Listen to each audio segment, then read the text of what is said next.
and affect the game for other people. So the goal here is to really make the game experience equal and fair for everyone.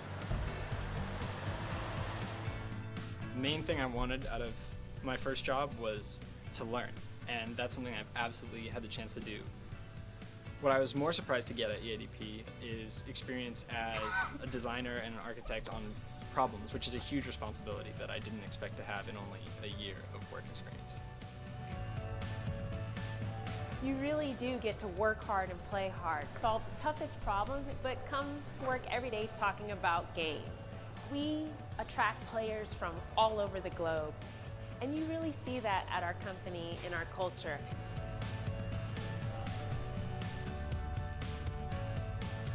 The last 3 years have been a great experience, especially as we built products and services for the game teams as the business model shifted from a premium business model to a free-to-play business model. And more recently, we've been focusing on developing social capabilities for our game team. What I'm saying, starts at 10 in the morning, On the couch and I'm already seeing coffee breaks. See the stuff that I've developed show up on the screen. It gives me immense satisfaction. A lot of elevator rides. If you think about the quantity of data that we get through our gameplay, and how do we not only collect all that data, but how do we... These guys are just playing kickoff, man. Think about the quantity of data that we get through our gameplay, and how do we not only collect all that data, but how do we actually make that useful? We're not just trying to make it work better, we're trying to make it more fun. It's kind of an emotion machine. How do you use tech to create the right emotion? They have the trader on. Through our gameplay. They have the trader on. Collect all that data, but how do we actually make that useful? We're not just. You said the controller is not even on? Are you sure? Let's see. If you think about nah, it's on. I think it's on. Data that we get through our gameplay. Nah, they have the trainer on, dude. That's a joke. How do we actually make that useful? We're not just trying to make it work better. We're trying to make it more fun. Is it on? It's kind of an emotion machine. How do you use tech to create the right emotions in people so that they have fun? Yeah, it's on. It's on. It's on. It's on. It's on. It's an amazingly interesting challenge. Nick, what's up? Oh, they're already going home. The four things That's we're it? trying to do here is to have deeply engaged players. We have live systems which can dynamically adjust the game. He looks so based unhappy. on who you are and the data we've collected. Just gotta say, immensely satisfying. looks really to see unhappy. It come to life and impact the lives of millions of players all around the globe. Where's Fuckonomist? The technology that's changing faster and faster year after year is allowing us to innovate and really Nah, man, this guy's doing VR, bro. Nah. Let's fix the servers, guys. Up in the morning and coming into the office and figuring I'm out sure how you we can do. bring that to life. These people are doing VR, bro.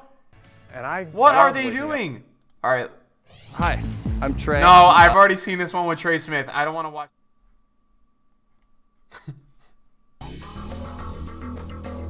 I'm Greg Miller with IGN News. Electronic Arts COO Peter Moore has responded to a recent poll in which EA was chosen as a semi-finalist for, quote, worst company in America, an honor it also received last year. In a lengthy blog post called We Can Do Better, Moore explained that EA has made mistakes, but went on to defend the company. Quote, are we really the worst company in America, Moore asked. I'll be the first to admit that we've made plenty of mistakes.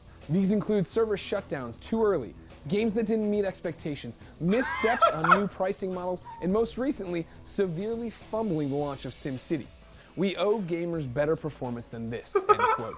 Moore also posted a list responding to recent complaints, commenting that, quote, some of these complaints are 100% legitimate, but that others just don't hold water. He listed, many continue to claim the always-on function of SimCity is a DRM scheme. It is not. People still want to argue about it. We can't be any clearer. It's not. Period.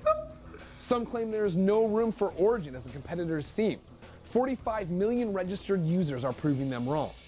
Some people think that free-to-play games and microtransactions are a pox on gaming. Tens of millions more are playing and loving those games. We've seen mailing lists that direct people to vote for EA because they disagree with the choice of the cover athlete on Madden NFL. Yes, really. Most disturbing though, Moore wrote, quote, in the past year we have received thousands of emails and postcards protesting against EA for allowing players to create LGBT characters in our games.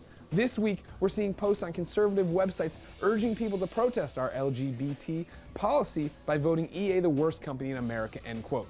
Moore went on to add, If that's what makes us the worst company, bring it on, because we aren't caving on that. Moore concluded by saying, "We can do better. We will do better, but I am damn proud of this company. The people around the globe who work..." Oh boy, where do we even start? Welcome to WatchMojo.com, and today we're counting down our picks for the top 10 EA fails. Oh, this game was horrible! But it's clear that they are more than prepared to make the This game was so fucking bad. Before we begin, we publish new videos every day, so be sure to subscribe for more great content. For this list, we're looking at EA's Battlefield biggest fails 4, and missteps anybody and know? ranking them based on the degree of I frustration, thought it was anger, horrible. and I played disappointment it. they caused in games. Not Spore. Battlefield 4, I hate it. No way. Leave it to EA to ruin a beloved franchise all in the name of profit. Dungeon Keeper served as a No, Battlefield is sick. Battlefield 4 was dog shit. Premium model like there was no tomorrow. The game was absolutely lousy with microtransactions, and the public cried foul almost immediately. What is this game?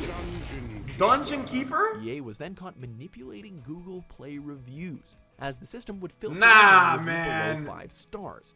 They tried to defend this practice by saying, Are you "We fucking wanted to make it kidding me? easier for players to send us feedback directly from the game if they weren't having the best experience."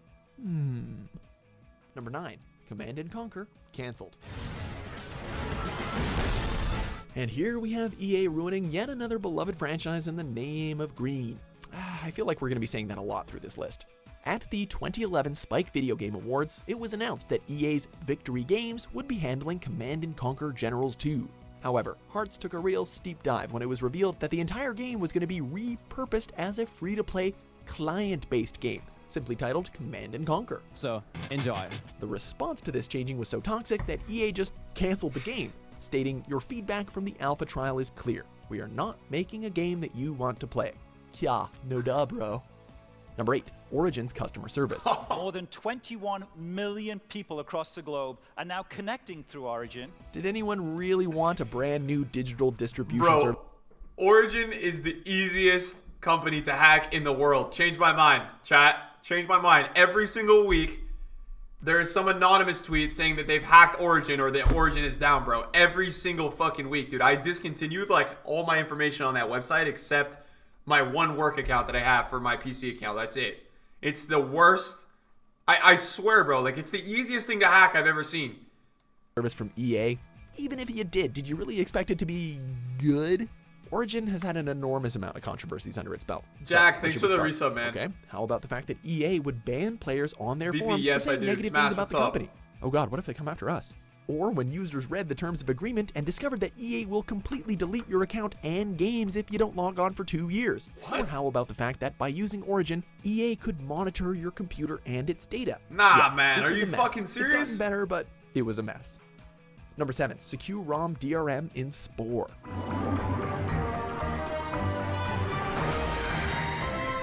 The hype for Spore was well deserved, as the game looked extremely promising.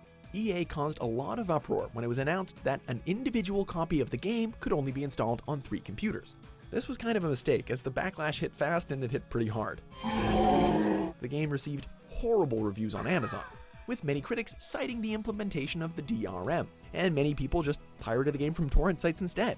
The damage wasn't over yet though. Soon after release, consumers filed a lawsuit against EA over the implementation of Secure ROM. By the way, that won't be the last time you hear the word lawsuit here. Number 6, mismanagement of Bioware Montreal. I don't know anything about this game. And this is how you completely screw over a development team. Bioware Montreal was created in 2009, mostly to help the main branch in Edmonton with the Mass Effect games and their DLC. The Montreal team weren't given their chance to shine with Mass Effect Andromeda, as the Edmonton branch was focusing on a new IP. I don't like the sound of that. However, the production was really bungled. BioWare needed to start from scratch to accommodate the new, incompatible Frostbite 3 engine. Fucking Frostbite, man. Horribly rushed. As a result, Am I it was even released to a surprised? myriad No, of dude, technical because issues and Frostbite mediocre is reviews. shit. And BioWare Montreal, through no real fault of their own, was soon forced to merge with Motive. So much for that. Dude, Frostbite is so bad. Though I am pleased to have It's also like not even for sports games. Frostbite is supposed to be for like board games. Number 5, Battlefield 4 release. The release of Battlefield 4 was a war zone in and of itself, as many gamers had issues upon release. For some, it would randomly crash in the middle of the game. Others were lucky to even get in a match. To sum it up, glitches and bugs were rampant. Yeah, I remember this, bro. You literally couldn't even play a game. It all made the game basically an unplayable disaster for many players, and that resulted in various lawsuits. One suit claimed that EA issued materially false and misleading statements regarding the game's quality, while another suit claimed that they intentionally kept the game's poor state from investors, which violated the Securities Exchange Act of 1934. 1 year after release, a producer admitted that the game's launch permanently damaged their reputation and trust. You think? Number 4, overworking its employees. I'm gonna need you to go ahead and come in tomorrow. So if you could be here around 9, that would be great. Okay? We all know that working in game development is no walk in the park, and the crunch has become something of an industry standard for better or for worse. But this is a whole other level. In 2004, a blog was released which detailed the terrible working conditions at EA. It was revealed that regular hours were 9 a.m. to 10 p.m. Employees worked 7 days a week, and they were given Saturday evenings off for good behavior. Seriously, what? That sounds straight up dangerous. I'm also gonna need you to go ahead and 9 a.m. to 10 p.m. is what? 13 hours a day, 7 days a week? If What is that that? wasn't all, they also failed to pay overtime. It's like This 91 resulted in hours, 100 2 hours a lawsuits. week, dude? Artists were awarded $15.6 million in damages, That's and fucking programmers were crazy. awarded $14.9 million. Number 3, SimCity DRM Disaster. They must be working and on launch. Sims, dude, not FIFA. EA's not so good at the whole PR thing these days, are they? It was announced that SimCity would be launching with a form of DRM, which required users to always be connected to the Chat, internet. what is DRM, even if man? they You were keep playing saying by themselves, DRM. because they're playing SimCity, and why would you want to play with other people at SimCity? who have What a is little box DRM? full of- Come on. Splendid. To address the complaints, EA said that the game's multiplayer component was massive, and as such, it required cloud computing to run properly.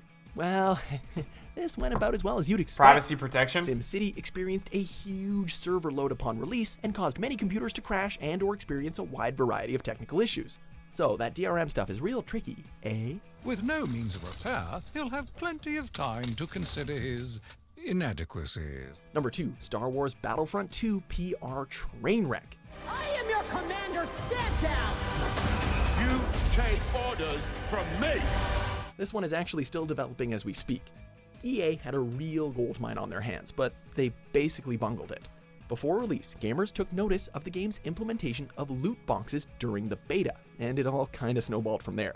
The day the real war began. Players soon estimated that it would take 40 hours to unlock heroes like Luke Skywalker and Darth Vader, and EA responded on Reddit by saying that it provided players with a sense of pride and accomplishment. This response soon became the most downvoted comment in Reddit history. EA tried backpedaling by temporarily 40 removing hours, dude. microtransactions, but the damage was done. Another PR disaster resulted from EA claiming that cosmetic items weren't in the loot boxes, so they could adhere to that religious and important Star Wars canon. Like Yo, we said, Kashmir, this is what's actually up? a still evolving story. But as of the week of recording, EA reportedly has lost $3 billion in stock prices thanks to this debacle. Ouch. Number 1, the closure of many beloved development studios. President, I'm afraid we have a heck of a situation down here. If you ever hear of your favorite development studio being purchased by EA, make sure you say your goodbyes, because chances are it's just a matter of time. Electronic Arts has closed a huge number of beloved development studios throughout the years, including but not limited to Westwood, Mythic Entertainment, Pandemic Studios, and Visceral Games, to just name a few. By now, it seems to be a gaming tradition that EA purchases a studio, forces them to work on a project not suited for them, and then shuts them down in a few years. So, let's just keep our fingers crossed that this isn't the case for Respawn, EA's newest acquisition.